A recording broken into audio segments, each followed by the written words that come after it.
Pre-treatment mobilization, warming up a cervical spine is not unusual. It's fairly common practice. It's used a lot, mainly used a lot actually as wet heat. So you'll see people use hot packs. Hot packs are sand-filled packs that go in a hydrocollator. The hydrocollator full of hot water. The sand-filled sacks absorb the hot water. You wrap them in a towel and put them on the patient's neck. It warms up the joints and muscles, the associated tendons and ligaments quite nicely. Patients report feeling pleasure from having that on, and relaxation from having that on. And then you can go in and do the mobilizations. The theory being that the mobilizations are more effective because you're able to move everything better. And using the Tecarpulse to do this is just simply a way of doing that, but more specifically. And obviously you would expect, because you're not relying on conduction heating from the hot pack, this is capacitive, if that. So today I'm going to be treating the cervical spine with the Enraf Nonius Tecarpuls.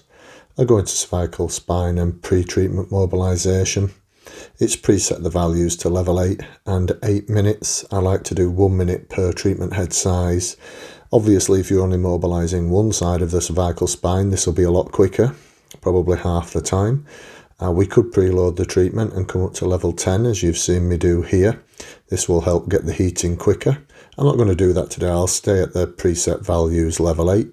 I'm back now at the treating practitioner's perspective. First things first, we've got the patient lying down with the neck muscles relaxed. It's much easier to do this with the patient relaxed. Apply some contact medium to the earthing electrode. I'm actually going to put the earthing electrode under the patient's shoulder here. You could put it anywhere it's convenient as long as it doesn't move.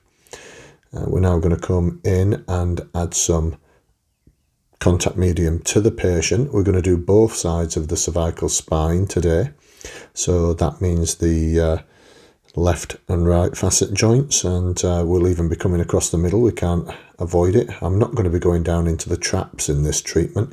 I'm going to be sticking to the muscles on either side of the cervical spine, trying to relax off the muscles, ligaments, tendons, and of course the joints.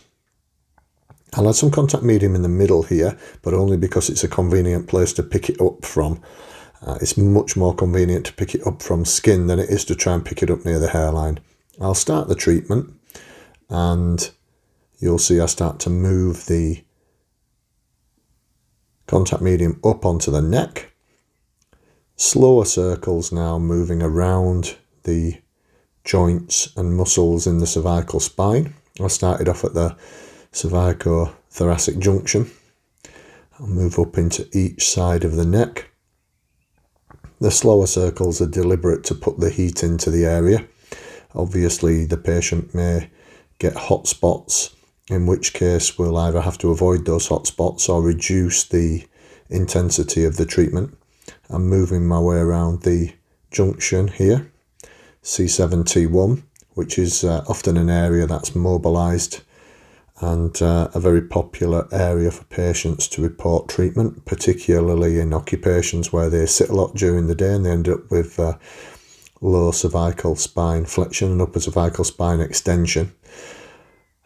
Just keep the treatment moving around.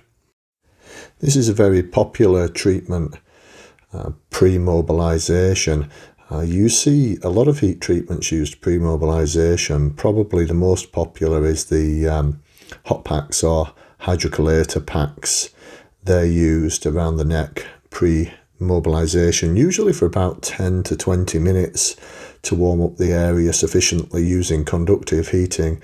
Obviously the Tecar is a lot more efficient than that because it uses capacitive heating rather than conductive heating, and so you get that deep heat much quicker and more specifically straight into the area you're going to mobilize. The theory is that the heat loosens off the area, making the mobilizations more effective, and it is a very popular treatment to use. You see here we've been going at this a few minutes now. I'm going to end the treatment at this point and that is how you would use Tecar to do pre-treatment